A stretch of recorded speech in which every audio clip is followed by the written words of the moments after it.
Munchkins, welcome back to the channel. My name is Ocean, your very own English master teacher, and today I am here to give you 20 competency based questions from pro section of First Flight. आपको पता है कि CBSE boards में competency based questions का weightage अब बढ़ गया है, and lot of questions that were given in sample paper, additional practice paper, they just flew above the head of kids. ना सर के ऊपर से चले गए, कुछ समझ नहीं आया कि ये क्या था. ऐसे भी questions आ सकते हैं. तो कुछ ऐसे ही अतरंगे क्वेश्चंस मैं आपके लिए आज कलेक्ट करके लाई हूँ. तो अगर ऐसे कॉम्पिटेंसी बेस्ड क्वेश्चन ताकि आपके पास प्री बोर्ड्स या बोर्ड्स में आए तो आप उन्हें कंफर्टेबली फेस कर सकें. So what are you waiting for? जल्दी से वीडियो को लाइक कर दीजिए, चैनल को सब्सक्राइब कर दीजिए, and without any further ado we are gonna jump into the session. But before that I have an amazing news to share with you guys. So for your boards practice उसको और better बनाने के लिए हम आपके लिए free practice papers लेकर आए हैं, जहां पे आप हर सब्जेक्ट से related 3 sample papers along with answer keys पा सकते हैं. ठीक है, आपको हिंदी से भी रिलेटेड 6 सैम्पल पेपर्स यहाँ प्रोवाइड करे जा रहे हैं as per latest CBSE scheme and pattern. So please go ahead avail this offer. Steps अभी बताती हूँ, बट उसके साथ एडिशनली एक और चीज है. हमारी सारी टीम ने मिलकर आपके लिए एक्चुअली सारा का सारा मटीरियल एक बहुत ही ऑर्गेनाइज फॉर्म में लेकर आए हैं, ताकि आपको नोट्स, वीडियोस के लिंक्स, इन सब के लिए कहीं भटकना ना पड़े. तो आपके साथ मैं एक शीट शेयर करूंगी, जहां पे आपको डेली बेसिस पे वीडियो के लिंक्स मिल जाएंगे, उनसे रिलेटेड नोट्स मिल जाएंगे हैंड रिटन, और साथ ही साथ हर सब्जेक्ट के इंडिविजुअली प्लेलिस्ट का कलेक्शन, सबके यूमंग सेशंस वगैरह सब कुछ वहां पर मिल जाएंगे, जिसे आप आराम से देख सकते हो और आपको इधर उधर भटकने की जरूरत नहीं है. तो आपको करना कुछ नहीं है, just go to the video that you guys are currently watching. ठीक है, तो उसमें अगर आप डिस्क्रिप्शन बॉक्स में जाएंगे तो पहला लिंक जो है वो तो है आपके नोट सेक्शन का. ठीक है, जिस पे क्लिक करती है आपके पास ऐसी एक एक्सेल शीट खुलेगी, जहां पे देखो डेली नोट्स का एक अलग सेक्शन है, ऊपर फिजिक्स, केमिस्ट्री, इंग्लिश हर सब्जेक्ट के लिए अलग सेक्शन बना रखे हैं. आप यहाँ से वीडियोस देख सकते हो, नोट्स डाउनलोड कर सकते हो. हाउएवर जस्ट मेक श्योर कि आपने वेदांतु पे साइन अप कर रखा है. तो if you click on this link it would ask you to sign up अगर आप न्यू स्टूडेंट हो. नेक्स्ट के अगर आपको सैम्पल पेपर्स चाहिए तो उसके लिए डिस्क्रिप्शन बॉक्स में दिए गए सेकंड लिंक पे आपको क्लिक करना है, जिसे खोलते आपके सामने कुछ ऐसी चीज खुलेगी, and you can just go directly to the practice papers. You can download their solutions and everything in PDF form. So go right now and avail this offers. Okay kids, तो ये तो रही आपकी दूसरी काम की बात. अब आज जिस बारे में बातचीत करने आए हैं उसे स्टार्ट करते हैं. So let's start with the competency based question number 1. और ये क्वेश्चन हमारा अ लेटर टू गॉड से हम लेकर आए हैं आपके पास. ठीक है, एक सेकेंड में बस पेन अपना ऑन कर दूं. ठीक है, तो क्वेश्चन बेसिकली क्या बोल रहा है, that what do you think the authors message और theme in the story a letter to God. की लेटर टू गॉड के मैसेज क्या है, थीम क्या है. ठीक है, obviously it's about the belief, it's about the faith. ठीक है, in that higher power. And how does it relate to the human nature and believes about the divine. और इसको आप ह्यूमन नेचर से कैसे रिलेट कर सकते हो अबाउट भगवान के लिए. डिवाइन हम बेसिकली गॉड को बोलते हैं. गॉड्स का जो उनके लिए ट्रस्ट है, उनके ऊपर फेथ है, उससे कैसे रिलेट कर सकते हो. तो बेटा सबसे पहले इसके अंदर आपको क्या बताया गया है, थीम ये है. ठीक है, कि फेथ आपके लिए क्या कुछ कर सकता है. फेथ लोगों के लिए एक बहुत बड़ा फोर्स, एक बहुत बड़े होप की काम करता है. बट अगर ये फेथ जो है ब्लाइंड हो जाता है, जहां पे आप अपनी रैशनल पावर, रीजनिंग पावर का इस्तेमाल नहीं करते हो, तो उसकी वजह से मिसअंडरस्टैंडिंग्स और अनरियलिस्टिक एक्सपेक्टेशंस हो सकती है. जैसे लेंचो के केस में हुआ, उसे भगवान पर विश्वास था, उससे होप मिली, पर इतना विश्वास था, इतना ब्लाइंड फेथ था कि उसने ये नहीं सोचा कि पैसे तो किसी इंसान से ही आए होंगे, भगवान डायरेक्टली थोड़ी भेज सकता है. तो जब ये स्टोरी हमें बेसिकली बताती है कि कैसे लोगों के बिलीफ, उनका एटीट्यूड जो है, उनके एक्सपीरियंसेस और उनके लोगों के साथ इंटरेक्शंस को ऑल्टर कर सकता है. क्योंकि अगर लेंचो भगवान में फेथ रखता, बट साथ ही साथ एक रैशनल साइड अपना दिखाता, तो वो आसपास पता करता कि किसने उसके लिए पैसे भेजे, and then he would have realised it was actually the post office employees, जिसे वो बंच ऑफ क्रुक्स बोल रहा था, उन्होंने ही उसकी हेल्प करी है. ठीक है, तो कैसे फेथ और प्रैक्टिकलिटी और कॉमन सेंस का एक बैलेंस होना चाहिए, ब्लाइंड फेथ नहीं होना चाहिए. Right? Moving on to the question number 2. Do you sympathize with the seagull in his first flight? Why? क्या आपको फर्स्ट फ्लाइट में सीगल के साथ सिंपैथी है तो क्यों है? यार मेरी तो पर्सनली सिंपैथी है. क्यों है? क्योंकि बेटा बेचारा सीगल जो था वो डरता था, इस वजह से उसको भूखा छोड़ दिया गया, वो बहुत अकेला रहा, उसे बहुत सफर करना पड़ा. सो उसके साथ थोड़ी सी तो उसके ऊपर दया आती है. ऑल्दो लास्ट में उसने अपना फियर ओवरकम कर लिया, बट जब स्टार्टिंग में हम उसे उस सिचुएशन में देखते हैं तो ऑब्वियसली हम सबको दया आती है. ठीक है, because this is something that each one of us faces at some point in our life. Because हर किसी के साथ कभी ना कभी ऐसा होता है कि आपके अंदर वो हिम्मत, वो करेज नहीं आती वो स्टेप लेने की. Right? Moving on to the question number 3 over here, guys. Do you think that the seagull's family loved him? Justify their attitudes towards him. क्या आपको लगता है कि सीगल की फैमिली उससे प्यार करती थी? अगर करती थी तो उन्होंने उसके साथ वैसा बिहेवियर क्यों करा? भाई आई थिंक डेफिनेटली सीगल की फैमिली उससे प्यार करती थी. उन्हें बस उसके साथ टफ लव लेना पड़ा ताकि वो थोड़ा इंडिपेंडेंट बन सके. तो सीगल की फैमिली जो है उसके साथ स्ट्रिक्ट वेज अपनाती है, बट वो उसके बेनिफिट के लिए होता है, ठीक है, उसके किसी नुकसान के लिए नहीं है. वो उसे फूड नहीं देते. क्यों? क्योंकि वो चाहते हैं कि वो खुद फ्लाई करके अपने खाने के लिए अटैक करे और खुद इंडिपेंडेंट बने, ठीक है. इसलिए वो उसे भूखा रखने की थ्रेटन भी करते हैं, धमकी भी देते हैं. और ये सब इसलिए है बिकॉज वो उससे प्यार करते हैं. प्यार नहीं करते तो उसको डिपेंडेंट रहने देते, उसे कभी इंडिपेंडेंट ही ना बनाते.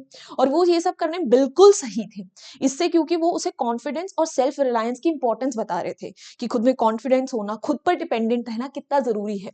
क्योंकि एक इंसान हमेशा अपने पेरेंट्स पर डिपेंडेंट नहीं रह सकता. इसलिए उसके लिए उड़ना, डाइव करना, अपने खाने के लिए सर्च करना, ये सब सीखना बहुत ज्यादा जरूरी है. तो उसकी फैमिली का एटीट्यूड बहुत सही था उसकी तरफ. उससे उन्होंने उसके लिए प्यार, लव और कंसर्न ही दिखाया है. बिकॉज स्टार्टिंग में उसे प्यार से समझाने की कोशिश करी गई थी, पर जो लातों के भूत है वो बातों से नहीं मानते ना. समथिंग लाइक यू किड्स जो स्टार्टिंग से इंग्लिश नहीं पढ़ रहे थे बट अब जरूर पढ़ रहे हो, तो सीगल से रिलेट कर रहे होगे तुम सारे के सारे, क्योंकि मम्मी पापा टीचर सब तुम्हारे पीछे पड़े होंगे. But they all love you, you should remember that. Right. Moving on to the next question now. So, fear and lack of confidence stop one from learning new things. Do you agree? How did these two traits of the young seagull make him coward, and how did he overcome these shortcomings? Basically, जब आप डरते हो, आपके अंदर confidence नहीं होता, तो आप नई चीजें अटेम्प्ट नहीं कर पाते. क्या ये बात सही है? एब्सोल्युटली सही है. और क्या ये चीज सीगल के केस में ये सब कैसे होता है, तो वो हमें डिस्कस करना. वो अपनी शॉर्टकमिंग्स यानी कमियों को कैसे ओवरकम करता है. ठीक है, तो ये बात एब्सोल्युटली सच है कि फियर और कॉन्फिडेंस की कमी जो है उससे हम नई चीजें नहीं सीखते. क्यों? क्योंकि हम कंफर्ट जोन के फिर बाहर आना नहीं चाहते. सीगल में भी यही प्रॉब्लम थी. करेज नहीं था, कॉन्फिडेंस नहीं था, इसलिए उसे लगता था कि अगर वो उड़ेगा तो बेसिकली डूब जाएगा. बट एक्चुअली उसके विंग्स में वो पावर थी कि जो उसे उड़ा सके. उसकी फैमिली बहुत ट्राई करती है कि वो उसे उड़ना सिखाए, बट वो रिफ्यूज करता है. क्यों? अगेन वो डर कि मैं डूब जाऊंगा. वो उस चीज के लिए उसे डांटते भी है, उसे डरपोक भी बुलाते हैं.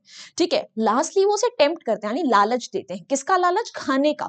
ठीक है, ताकि वो उड़ना सीख ले. और जब उसने एक बार फाइनली डाइव करा, अपने फियर को ओवरकम करा, तो उसका फियर गायब हो गया and he started enjoying his flight. उसे उड़ना पसंद आने लगा. तो यस, जब तक हम ट्राई नहीं करेंगे, जब तक हम किसी चीज के लिए एक फर्स्ट स्टेप नहीं लेंगे, तब तक हम अपना फियर ओवरकम नहीं कर पाएंगे. तब तक हमें हमेशा यही लगेगा कि यही हमारी बाउंड्रीज है. तो कॉन्फिडेंस और मोटिवेशन होना बहुत जरूरी है ताकि आप लाइफ में नई चीजें सीख सको. हमेशा फेलियर का फियर लेके मत चलो. ये सोचो कि अगर हार गए तो क्या, कुछ नई चीज सीख के जरूर आओगे. Alright. Moving on to the next question now. Do you agree that the story, The Black Aeroplane, is a mystery? And you have to justify your answer with reasons. क्या आपको लगता है कि Black Aeroplane story एक mystery है? और अगर है तो उसके लिए क्या reasons हैं? I absolutely agree कि Black Aeroplane जो है वो एक mystery story है. क्यों? क्योंकि Dakota plane का जो पायलट है, ठीक है, वो स्टार्टिंग में ना स्टॉर्म में फंस जाता है. और स्टॉर्म में फंसने के बाद बहुत हेल्पलेस हो जाता है क्योंकि इंस्ट्रूमेंट्स काम नहीं कर रहे हैं. उस पॉइंट ऑफ टाइम पे उसके पास सिर्फ एक होप है, और वो होप निकलती है वो ब्लैक एरोप्लेन का पायलट जो उसे बोलता है कि मुझे फॉलो करो. And as per his guidance वो उसे फॉलो करता है और फाइनली सेफली लैंड भी करता है. पर जैसे ही वो सेफली लैंड करके पीछे मुड़ता है, ही रियलाइजेस कि ब्लैक एरोप्लेन वाला पायलट तो डिसअपियर हो चुका है. He reaches out to the control centre, but वो वुमेन उसे क्या बताती है, लेडी इन कंट्रोल सेंटर, कि वो ही अकेला बंदा था जो उस रात फ्लाई कर रहा था. तो he was just shocked that who was that person who actually helped me in that storm. So definitely एक बहुत ही मिस्टीरियस पॉइंट पे एक ओपन एंडिंग है कि वो बंदा आखिर था कौन जिसने उसकी हेल्प करी. और यहीं से एक और क्वेश्चन बनता है कि आपको क्या लगता है कि पायलट की हेल्प एक्चुअली किसने करी. ठीक है, कि वो खुद था जिसने उसकी हेल्प करी या basically there was someone else. तो आप बोल सकते हो कि I think it was the pilot himself जिसने अपनी हेल्प करी है. वाई? बिकॉज पायलट में उतनी कैपेबिलिटी थी, जस्ट दैट कि वो उस सिचुएशन में आ गया था, उसका माइंड उससे शायद गेम्स प्ले कर रहा था, हेलुसिनेट कर रहा था. दैट इज वजह से ऐसा लगा कि किसी दूसरे पायलट ने उसे गाइड करा है. Because that is only reason we can provide. Otherwise एक बहुत ही मिस्टीरियस चीज है कि हु वाज दैट पर्सन जिसने उसकी हेल्प करी. Right. Moving on to the question number 6. अब ये क्वेश्चन नंबर 6 जो है बच्चा, ये एक स्पीच फॉर्मेट में. ये आपके इस बारे के सैंपल पेपर्स में भी आया है। तो बेसिकली आपको स्पीच देनी है इस टॉपिक के, रादर ये एडिशनल प्रैक्टिस पेपर का ही क्वेश्चन है, that journey is more important than destination, कि जो रास्ता है ना वो मंजिल से ज्यादा इंपॉर्टेंट है। और ये स्पीच 120 वर्ड्स में आपको मैडम राइड्स दी बस और ब्लैक एरोप्लेन को मद्देनजर रखते हुए देखनी है। बिगिनिंग और एंडिंग आपको ऑलरेडी दे रखी है, तो हम वही लिखेंगे, ठीक है। तो बिगनिंग और एंडिंग में चेंज नहीं करेंगे, बस हम रेफरेंस देंगे। तो स्टार्टिंग हमने वहीं से कॉपी कर ली। अब मैडम राइट्स थी बस का जब आप रेफरेंस दोगे तो आप वल्ली का पूरा सिनारियो बताओगे, कैसे वल्ली के लिए उसकी जर्नी मैटर करती थी। अब ये पूरा का पूरा जो है वो एक्सप्लेनेशन है, हमने आंसर की से लिया, तो एक्स्ट्रा पॉइंट्स आप उसे रिड्यूस कर सकते हो। एंड नोट्स आपको क्योंकि पीडीएफ फॉर्म में मिल जाएंगे ऑलरेडी, तो मैं आपको बस अपने शब्दों में एक्सप्लेन कर रही हूँ। तो वल्ली जो है बेसिकली अपनी जर्नी पे फोकस करती थी, उसके लिए मैटर ही नहीं करता वो कहाँ जा रही थी, क्योंकि जब वो बस टाउन पे पहुंचती है तब भी वो नहीं उतरती। वो रास्ते में हर छोटी छोटी चीज का मजा लेती है, नजारों का, काउस का। और आते हुए उसकी जर्नी ही इसलिए खराब हो जाती है क्योंकि वो उस डेड काउ को फेस कर लेती है। तो it doesn't matter, it didn't matter for her कि बस जा कर रही है, बस ये मैटर कर रहा था कि वो बस में बैठी हुई है। But on the other hand जब हम ब्लैक एरोप्लेन वाले पायलट की बात करते हैं तो उसके लिए क्या मैटर करता था, डेस्टिनेशन। व्हाई? बिकॉज वो अपनी फैमिली के साथ टाइम स्पेंड करने में ज्यादा इंटरेस्टेड था। वो तो अचानक से स्टॉर्म आ गया जिसकी वजह से उसकी जर्नी इंटरेस्टिंग बन गई। तो उस टाइम पे अगर उसकी हेल्प उस ब्लैक पायलट ने ना करी होती, ब्लैक एरोप्लेन वाले पायलट ने, तो शायद वो जिंदा भी नहीं बचता, ठीक है। तो क्योंकि उसकी जान पर बढ़ाई थी, that is when he realise कि फर्क नहीं पड़ता मैं कहाँ लैंड कर रहा हूँ अपनी फैमिली के पास या नहीं, फर्क बस ये पड़ता है कि मैं सेफली लैंड कर जाऊं, मेरी ये जर्नी सेफ रहे। तो उसको भी एंड में यही रियलाइज होता है कि उसकी जर्नी ज्यादा इंपॉर्टेंट है। तो कंक्लूजन में हम बोल सकते हैं कि जर्नीज का इंपैक्ट वल्ली और पायलट पे दोनों में रहा, ठीक है। दोनों ही सिनारियोज में हमें ये दिखा कि उन दोनों के लिए जर्नी मैटर करती है, डेस्टिनेशन नहीं। और हमारी खुद की लाइफ में भी इसलिए हमें डेस्टिनेशन पर नहीं फोकस करना चाहिए, हमें ये फोकस करना चाहिए कि हम उस जर्नी को एंजॉय करें। जैसे आपकी ये जर्नी है 10th क्लास की, तो डोंट फोकस कि आपका रिजल्ट ही अच्छा आना चाहिए, बट वो एक साल जो आपका प्रिपरेशन का है वो भी अच्छा होना चाहिए, ठीक है। You should enjoy that as well. So यहाँ पर एक लाइफ लर्निंग भी आपके लिए आ गई है। मूविंग ऑन गाइस, अब ये क्वेश्चन आया है नेल्सन मंडेला से, and now this is a PYQ question guys. Basically यहाँ पे बोला गया that you have to describe the value of freedom for the human beings and how it is important for the growth of civilisation and humanism as described in the lesson Nelson Mandela long walk to freedom. Basically आपसे पूछा गया है कि freedom की value को describe करो, human beings के लिए फ्रीडम कितनी इंपॉर्टेंट है, ठीक है, और किसी सिविलाइजेशन के या ह्यूमैनिटी के ग्रोथ के लिए फ्रीडम क्यों जरूरी है। इसका कंपैरिजन आपका a tiger in the zoo से भी करा जा सकता है, क्योंकि दोनों में ही फ्रीडम की बात करी गई है, तो उसके लिए भी आप प्रिपेयर्ड रहना। पर पॉइंटर्स वही डालने हैं जो यहाँ पर लिखे, ठीक है।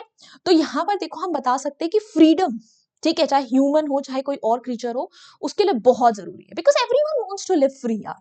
और फ्रीडम की वैल्यू उसे ज्यादा पता होती है जैसे फ्रीडम मिली ना हो पहले से। जैसे कि नेल्सन मंडेला बहुत टाइम तक चेन रहे, जेल में रहे, ठीक है, जिसकी वजह से जब उन्हें फ्रीडम मिली तो उसको बहुत ज्यादा वैल्यू करते थे, ठीक है। अब उसके बाद एग्जाम्पल दे रखा है यहाँ पे बर्ड का, तो यहाँ पे बर्ड या एनिमल के बजाय आप टाइगर इन द जू वाला भी पॉइंट डाल सकते हो अगर कंपैरिजन बेस्ड क्वेश्चन हो, कि कैसे एनिमल्स और बर्ड्स को जिनको हम केज में रखते हैं, ठीक है, उन्हें जो है फुल फ्रीडम मिलती नहीं है लाइफ में, ठीक है। उनका जो जंगल में रहने वाले जानवर है उन्हें हमने छोटे से केज में कैद कर दिया, उनके लिए कितनी बुरी फीलिंग होती है, उनकी लाइफ बिल्कुल हेल बन जाती है क्योंकि उनके पास फ्रीडम ही नहीं है उनकी। तो अगर आपको नॉर्मली भी किसी ह्यूमन सोसाइटी को ग्रो कराना है तो उसके लिए आपको उन्हें फ्रीडम देनी बहुत जरूरी है, क्योंकि नेल्सन मंडेला बोलते हैं ना ट्विन ऑब्लिगेशंस की बात, तो वो ऑब्लिगेशंस तभी आप फॉलो कर सकते हो जब आपके पास फ्रीडम है। ह्यूमैनिटी भी तभी ग्रो करेगी, क्योंकि अगर फ्रीडम नहीं होगी तो ह्यूमंस के अगेंस्ट हो जाएंगे। Alright, moving on. Now, if you were in Mandela's position, would you have given preference to your family or your country? Why? अब देखो ये जो जैसे ओपिनियन बेस्ड क्वेश्चंस आते हैं ना कोई भी बेटा, तो मैं इसमें आपको बता दूं आप किसी भी ऑप्शन के साथ जा सकते हो, जरूरी नहीं आप किसी के, जैसे यहाँ पे क्या पूछ रहे हैं कि अगर आप नेल्सन मंडेला की जगह होते आप फैमिली को प्रायोरिटी देते या आप कंट्री को प्रायोरिटी देते। आप जिस भी ऑप्शन के साथ जा रहे हो ना, बस आपको उसका रीजन देना जरूरी है। जैसे कि हमने पहले बोला कि हम कंट्री को प्रायोरिटी देते, क्यों? क्योंकि फैमिली और रिलेटिव्स के साथ बिना फ्रीडम के रहना भी तो किसी खराबी है ना। इससे अच्छा इंसान जो है फाइट करे, स्ट्रगल करे अपनी कंट्री के लिए और उन सब के लिए भी फ्रीडम लाए, ठीक है, जिनके फैमिली के पास फ्रीडम नहीं और खुद की फैमिली को भी फ्रीडम दिलाए। और अगर आप ये बोलते कि आप फैमिली को प्रेफरेंस दोगे तो उनको भी आपको प्रेफरेंस देने का रीजन है। आप ये बताओगे कि क्योंकि ये मेरी फर्स्ट ड्यूटी है, कि नेल्सन मंडेला जी खुद बोलते हैं ये फर्स्ट ऑब्लिगेशन है कि अपने पेरेंट्स का, अपनी सिबलिंग्स का, अपनी फैमिली का ध्यान रखो, उनके लिए प्रोवाइड करो। हर कोई जो है वो लीडर नहीं बन सकता, ठीक है, सबके अंदर वो क्वालिटी नहीं होती, बट जो लोग अपनी फ्रीडम के लिए लड़ाई करेंगे आप उन्हें सपोर्ट जरूर करोगे, ताकि अंडर प्रिविलेज्ड यानी ऐसे लोग जिनके पास वो हक नहीं है उन्हें वो हक मिल सके। आप उनका साथ दोगे, बट आप अपनी फैमिली को प्रायोरिटी पे रखोगे, कंट्री को नहीं। बट दोनों के लिए रीजन देना हमेशा, जो भी आप ऑप्शन चूज करो। Alright, now moving on, next question again agreement वाला है, ठीक है। तो क्या आप भी अग्री करते हो कि एन जो बोलती है कि teachers are the most unpredictable creatures on earth, ये बात सच है या नहीं? आई थिंक इसमें तो यूनानिमसली सबका आंसर होगा कि हाँ मैम यस, टीचर्स होती अनप्रेडिक्टेबल है, पता नहीं कब क्या कर दें, कितने नंबर दे दे, है ना। कोई बात नहीं, ठीक है, तो हम इसको भी डिस्कस करते हैं। तो भाई हाँ, एंड कहीं ना कहीं अपनी बात में बिल्कुल सही है कि टीचर्स आर वेरी अनप्रेडिक्टेबल, और हम ये चैप्टर के रेफरेंस से बताएंगे कैसे। क्योंकि मिस्टर कीसिंग पहले तो एन को पनिशमेंट देते हैं कि ऐसे लिख कर आओ क्योंकि तुम बहुत बोलती हो, और जब एन ऐसे लिख कर आती है, ठीक है, और उसके ऊपर वो जो आर्ग्यूमेंट्स थे उसके ऊपर वो पूरा हंसते भी हैं, ठीक है, और हंसने के कुछ टाइम बाद उसे दोबारा से एक और ऐसे दे देते हैं कि तुम इस पे ऐसे लिख के आओ, तुम फिर बातें कर रही हो। तो बड़ा अनप्रेडिक्टेबल नेचर था मिस्टर कीसिंग का, कि कभी उसके साथ जोक्स क्रैक कर रहे हैं, कभी उसको बेसिकली डांट रहे हैं, ठीक है। तो it was a very unpredictable side of the teacher that she showed in the chapter as it is. So yes, teachers are very unpredictable. Now moving on to the next question. अब ये भी from the diary of Anne Frank से है, that Anne said that the only thing missing was the presence of a true friend. कि Anne बोलती है ना कि उसकी लाइफ में सिर्फ एक चीज की कमी थी, कि ट्रू फ्रेंड नहीं था उसके पास। So now imagine that Anne had access to the internet and had chosen to blog instead of writing a diary. कि अब imagine कर लो कि Anne ने सोचा कि चलो अब डायरी नहीं लिखती, ब्लॉग लिखूंगी। क्यों? क्योंकि इंटरनेट का जमाना है अब तो। सो एन की तरह अगर आपको एक ब्लॉग लिखना हो वैल्यू ऑफ ट्रू फ्रेंड पे, तो आप क्या लिखोगे? Interesting question, right? तो देखो, ब्लॉग के लिए भी आपको एक फॉर्मेट फॉलो करना पड़ेगा। पहले आप लिखोगे अपना बेसिकली ईमेल एड्रेस या कुछ भी बना सकते हो, जैसे यहाँ पे dearestktblogger.com, फिर आपने नाम लिखा, डेट लिखा, ठीक है, हम पुरानी डेट चले रहे हैं जिस टाइम पे एन जिंदा थी। अब value of a true friend हमने टाइटल दे दिया। अब देखो, स्टार्टिंग हम कर रहे हैं फ्रेंड इन नीड और फ्रेंड इन डीड से, तो आप डाल सकते हो ऐसे, कोई भी आपको अगर याद हो प्रोवर्ब्स इंग्लिश में, तो बोल रहे हैं कि friend in deed is a friend in deed, कि अगर सच्चाई, अगर आपका कोई सच्चा दोस्त है तो मुसीबत में जरूर साथ देगा। पर तो वो बोलती है मेरे लिए ट्रू फ्रेंड जो है वो एक गुड लिसनर होना चाहिए और कॉन्फिडेंट होना चाहिए। कॉन्फिडेंट कौन पर्सन होता है बेटा? अ पर्सन जिसके साथ आप अपने सीक्रेट्स शेयर करते हो। तो एन जो अपने सीक्रेट्स थे वो सिर्फ और सिर्फ डायरी के साथ शेयर करती थी, उसके लिए वही अच्छा लिसनर था। ये ट्रू फ्रेंड जो होता है is able to hold secretly the intimate feelings of his or her friend from others, कि वो कभी आपकी फीलिंग्स, आपके सीक्रेट्स किसी और को नहीं बताता। और किसी में अगर ऐसी क्वालिटीज नहीं है, ठीक है, तो प्लीज एक डायरी चुनो, और diary is the best option. क्यों? क्योंकि पेपर हैज मोर टॉलरेंस या patience in people, but otherwise true friend is indeed a blessing for anyone. Next question guys, अब ये है ग्लिम्पसेस ऑफ इंडिया से, one of the most favourite chapters of CBSE, right? So do adventure sports like river rafting and rock climbing require a person to possess just physical strength? Why or why not? Comment on this with reference to the lesson Coorg, कि basically अगर आप river rafting और rock climbing जैसे adventure sports की बात कर रहे हो, तो कुछ उसमें क्या एक पर्सन को सिर्फ फिजिकल स्ट्रेंथ की जरूरत पड़ती है, मेंटल स्ट्रेंथ की नहीं? अगर हाँ तो क्यों नहीं, तो क्यों नहीं? तो बेटा ये चीज गिवन है कि अगर आप कोई भी एडवेंचर स्पोर्ट कर रहे हो तो उसमें फिजिकल के साथ मेंटल और साइकोलॉजिकल स्ट्रेंथ दोनों ही लगती है, दोनों ही बहुत इंपॉर्टेंट है। क्यों? क्योंकि एडवेंचर स्पोर्ट में हमेशा आपको क्विक डिसीजन लेने पड़ते हैं, क्योंकि कोई भी इमरजेंसी हो सकती है, कुछ भी हो सकता है। लेट्स से आप रिवर राफ्टिंग कर रहे हो, आपका एक फ्रेंड एकदम से नदी में डूबने वाला है, क्विकली आप क्या करोगे? आप डूब गए, what is your next action? तो अगर आप घबराओगे, आपके अंदर फिजिकल स्ट्रेंथ ही है बट रैपिड में हो, उसमें तो आपकी फिजिकल स्ट्रेंथ क्या ही काम आएगी, ज्यादा स्विम कर लोगे, बट करंट के अगेंस्ट स्विम करने में बहुत जान लगती है। तो एकदम से क्विक डिसीजन कैपेबिलिटी होनी चाहिए, उसे मेंटल स्ट्रेंथ लगेगी, उसे नेचुरल डिजास्टर्स के बारे में पता होना चाहिए, उसे प्रिकॉशनरी सेफ्टी मेजर्स पता होने चाहिए कि अगर वो किसी मुसीबत में फंस जाए तो वो क्या क्या कर सकता है in order to save him और his fellow members. Alright, moving on. Now this is again from Glimpses of India.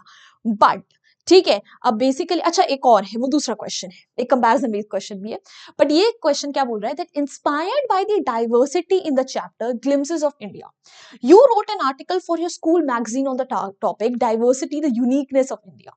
Write a paragraph sharing two key opinions from the article. Basically, आपको glimpses of India की diversity से, बोलते हैं ना भिन्न भिन्न प्रकार के कल्चर्स है हमारे इंडिया में, उससे इंस्पायर होकर एक डाइवर्सिटी पे स्पीच देनी है या एक आर्टिकल लिखना है। तो आप उस आर्टिकल में क्या दो मेजर ओपिनियंस दोगे? तो diversity the uniqueness of India title देना जरूरी है। अब आप बताओगे कि इंडिया जो है उसमें डिफरेंट कल्चर्स हैं, ट्रेडिशंस हैं, और हर कल्चर की अपनी एक यूनिकनेस है जिससे वो हटके लगता है। जैसे कि ज्योग्राफिकल और कल्चरल डिसिमिलैरिटीज जो है एक जगह से दूसरी जगह में, ज्योग्राफी डिफरेंट है, कहीं थार डेजर्ट है, कहीं माउंटेन्स है, कहीं प्लेटू है, कल्चर का इतना डिफरेंस है साउथ में नॉर्थ में। ठीक है, तो जैसे कूर्ग जो है वहां पे मार्शल ब्रेवरी है, लोग वॉर्स में जाते थे, वुमेन ब्यूटीफुल है, लैंडस्केप सीनरीज बहुत सुंदर है, और वहीं असम के ज्योग्राफिकल फीचर्स की वजह से वहाँ टी बहुत ज्यादा होती है और इसकी वजह से उनका लाइफस्टाइल भी बहुत डिफरेंट है। तो ये दोनों चीजें उनको बिल्कुल आउटस्टैंडिंग बताती है। तो हमने वो दोनों पॉइंट्स मेंशन कर लिए क्योंकि हमें दो मेजर पॉइंट्स ही बताने थे। नाउ मूविंग ऑन, ये भी ग्लिम्सेस ऑफ इंडिया से है।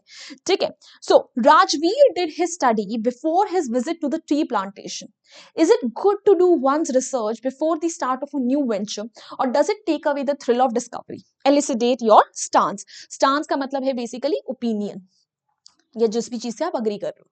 कि राजवीर ने असम जाने से पहले पूरी रिसर्च कर ली थी। तो क्वेश्चन ये है कि आप को क्या लगता है, किसी जगह की रिसर्च करके जाना अच्छी बात है, या फिर अगर आप उस जगह के बारे में पूरा रिसर्च कर लेते हो तो आपका एक थ्रिल सरप्राइज एलिमेंट चला जाता है।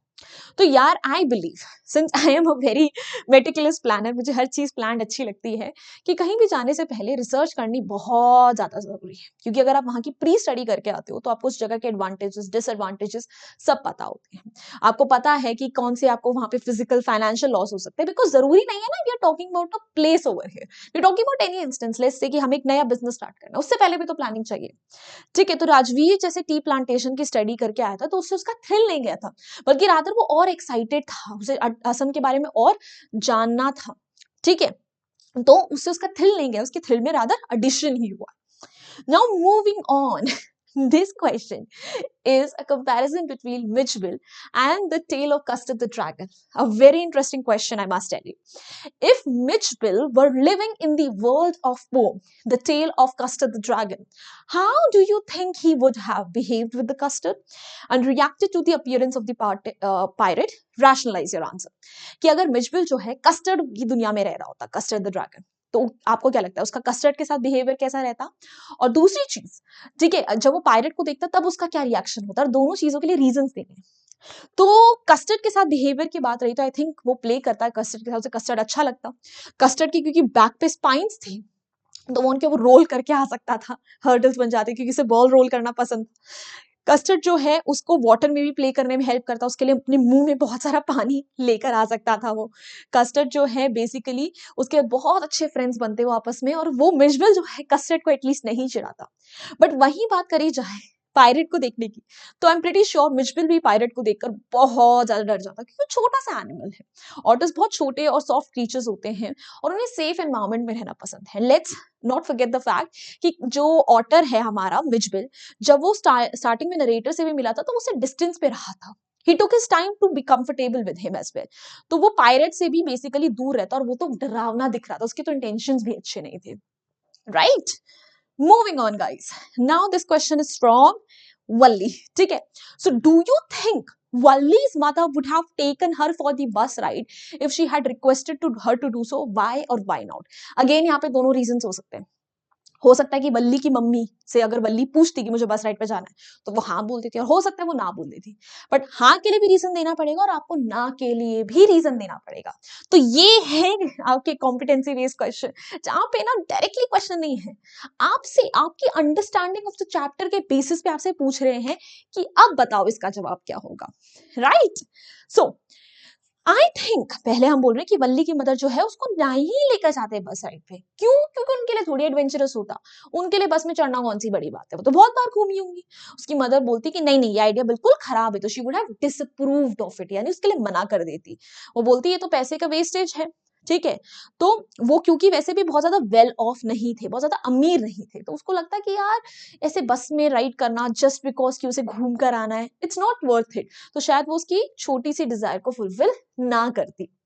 नाउ ये भी हो सकता है कि वल्ली की मम्मा जो है हाँ भी बोल देती। अगर वल्ली की मम्मा हाँ बोलती तो आप उसके लिए बता सकते हो कि वल्ली की मॉम जो है उससे बहुत ज्यादा कनेक्टेड थी, अटैच थी।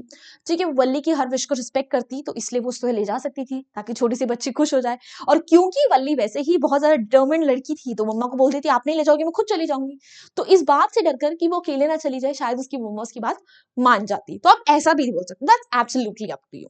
ऑलराइट, अगला क्वेश्चन देखते हैं। Imagine Valli had to plan a day-long budget trip to a domestic destination for her family all by herself.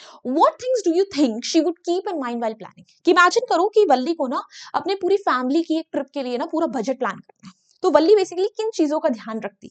वल्ली के बारे में हम चैप्टर से पढ़कर ये चीज जान चुके हैं कि वो एक मेटिकुलस प्लानर है। जब वो अपनी भी ट्रिप पर जा रही थी उसने छोटी छोटी चीजों का ध्यान दिया था, तो वो ट्रिप के लिए भी छोटी चीजों का ध्यान जरूर देती।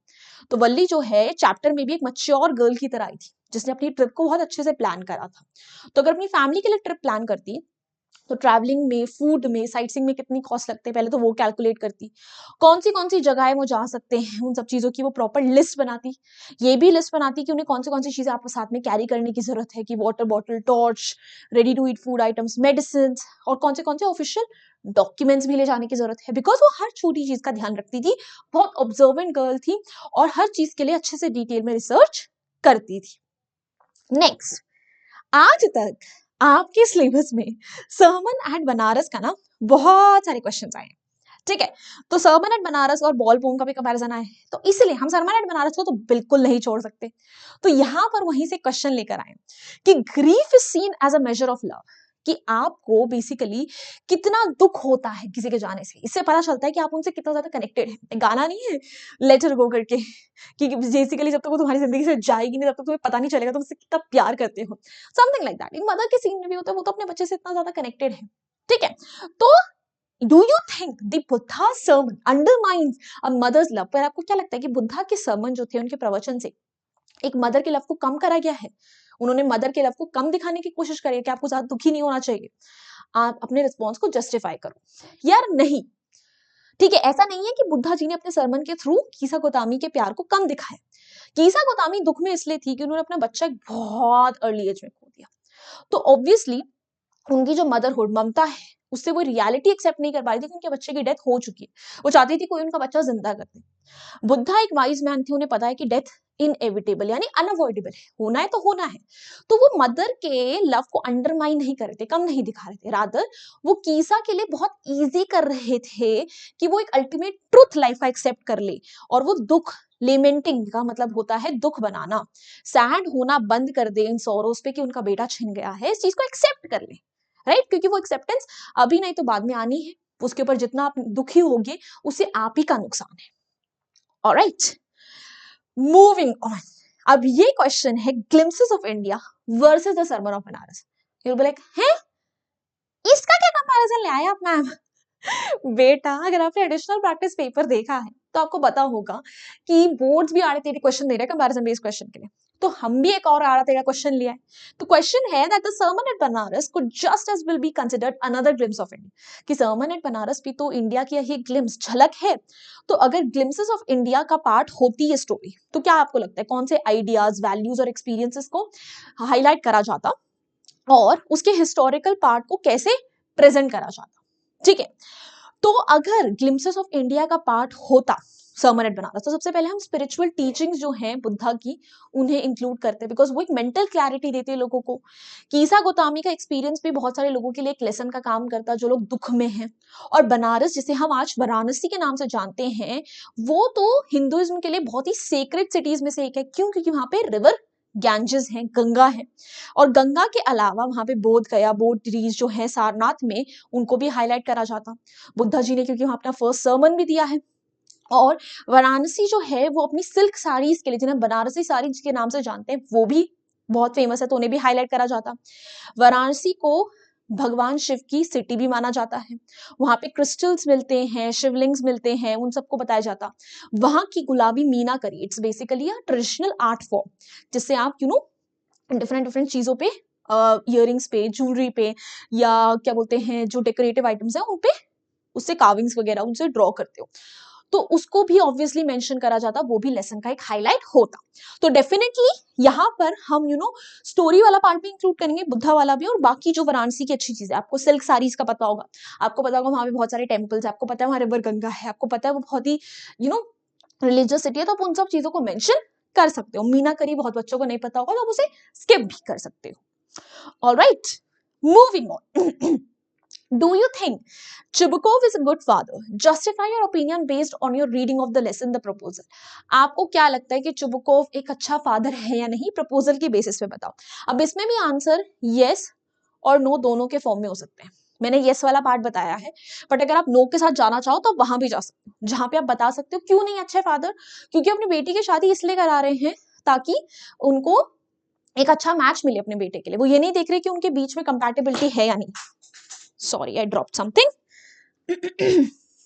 Yes, let's continue. ठीक है, तो अपनी बेटी की शादी कंपैटिबिलिटी के बेसिस पर नहीं, बट इकोनॉमिक स्टेबिलिटी के बेसिस पे करा रहे हैं। दूसरी चीज, वो अपने आप से डिक्लेयर कर रहे हैं कि नटालिया को प्रॉब्लम नहीं होगी, उससे पूछ भी नहीं रहे हैं कि वो एक्चुअली लुमोव के लिए कुछ फील भी करती है या नहीं करती है। ठीक है, वो अपनी बेटी के साथ जो है लुमोव से लड़े जा रहे हैं, ये नहीं कि अपनी बेटी को अच्छी शिक्षा दे कि उसे ऐसी चीजें नहीं बोलनी चाहिए। और अगर हम यस में कहें तो बोल सकते हैं क्यों अच्छे फादर हैं, क्योंकि अपनी बेटी के लिए वो कुछ भी कर सकते हैं। लुमोव से आर्ग्यूमेंट करते हैं, ऑक्सन मीडोज के लिए अपनी बेटी का साथ देते हैं, पर जब बेटी बोलती है कि नहीं वापस लेकर आओ लुमोव को, तो हर चीज भूल कर लुमोव को वापस भी लाते हैं। और लुमोव की बेसिकली नटालिया की शादी उसकी चॉइस से करवा रहे हैं, क्योंकि नटालिया भी तो चाहती है कि इकोनॉमिक स्टेबिलिटी के उसकी शादी हो, तो काइंड ऑफ उसकी शादी उसकी चॉइस से भी करा रहे हैं, तो कह सकते हैं कि वो एक अच्छे फादर हैं। तो दोनों में जा सकती हूँ, मैंने आपको दोनों के रीजनिंग बता दिए हैं। Now on to the last question of the day. बाबा रे, ये क्वेश्चन तो पढ़कर ऐसा लग रहा है कि ये अपने आप में बेसिकली आंसर है, बट नहीं, this is actually a question. Through the play, though the play revolves around three people, Russian society emerges as an important character through the ongoings of the play, proposal से related, and the thoughts and interaction of its characters. कि basically play वैसे तो तीन लोगों के आसपास ही है, proposal, Lomov, Chubukov, Natalia, but still एक रशियन सोसाइटी का क्वालिटी दिखाएगी, कैसे वहां के लोग जो हैं सिर्फ इकोनॉमिक स्टेबिलिटी के लिए शादी कर लेते थे। तो इमेजिन कि आप एक हिस्टोरियन हो who is invited to speak about 19th century upper class Russian society, तो आपको इसके ऊपर बोलना है। तो अपनी प्ले की रीडिंग के हिसाब से आप उन्हें कैसे डिस्क्राइब करोगे, और ये वैल्यूएशन आपको लेसन के इंस्टेंसेस के बेसिस पर देना है। तो प्रपोजल प्ले जो है वो लेट 19th सेंचुरी में ही लिखा गया है, उसके कैरेक्टर्स अपर रिच रशियन सोसाइटी के ही। तो वैसे तो प्ले जो है वेल्दी फैमिलीज की टेंडेंसी दिखा रहा है, ठीक है, कि कैसे वो जो वेल्दी फैमिलीज थी वो अपने बेटे बेटियों की शादी अदर रिच फैमिली से करना चाहती थी। क्यों? क्योंकि ऐसी फैमिली से अगर रिश्ता जोड़ेंगे तो बॉन्डिंग होगी, रियल एस्टेट आएगा और पैसा और जमीन आएगी, उनकी इकोनॉमिक ग्रोथ होगी। और ये नटालिया और लुमोव के केस में भी है, जो कि हर बार आर्ग्यूमेंट करते हैं छोटी छोटी चीजों पे, कुत्तों पे, लैंड पे आर्ग्यूमेंट करने लग जाते हैं, एक दूसरे की तरफ अट्रैक्टेड भी नहीं है, बट इसलिए शादी कर रहे हैं क्योंकि फाइनेंशियल स्टेटस दोनों का अच्छा है। कुत्ते की ब्रीड पर जब आर्ग्यूमेंट करते हैं तो वो बहुत गंदे लेवल पे स्टूप डाउन हो जाते हैं, ठीक है, जहां पे बेसिकली नटालिया को ये ध्यान नहीं रहता कि लुमोव को बेहोश हो गया है, she doesn't care about his health, ठीक है। तो बहुत सारे लोग वैसे तो आजकल बदल गए, उनका मैरिज को लेकर ये थॉट्स नहीं है, but still as a society I think अभी भी हमें बहुत ज्यादा काम करने की जरूरत है। That's it. आई थिंक आपके सारे बहुत सारे अच्छे अच्छे कॉम्पिटेंसी बेस्ड क्वेश्चंस आज हमने डिस्कस करे हैं, ठीक है। So guys, this is a Telegram channel, वैसे मैंने आपको बता दिया है कि पीडीएफ आपको लिंक से मिल जाएगी, ठीक है, तो वहां से भी आप ले सकते हो, अदरवाइज टेलीग्राम चैनल पे तो शेयर होते ही हैं रेगुलर पीडीएफ्स नोट्स, तो वहां से भी ले सकते हो, एंड लिंक डिस्क्रिप्शन बॉक्स में, वहां से कम्युनिटी को ज्वाइन कर लो। Also this is our Instagram handle, feel free to ping me over here as well. Lastly, if you enjoyed this video, you know the drill, hit the like button, share it with your friends, and do not forget to subscribe to our channel as well. So bye bye guys, hasta la vista, फिर मिलेंगे पढ़ते पढ़ते।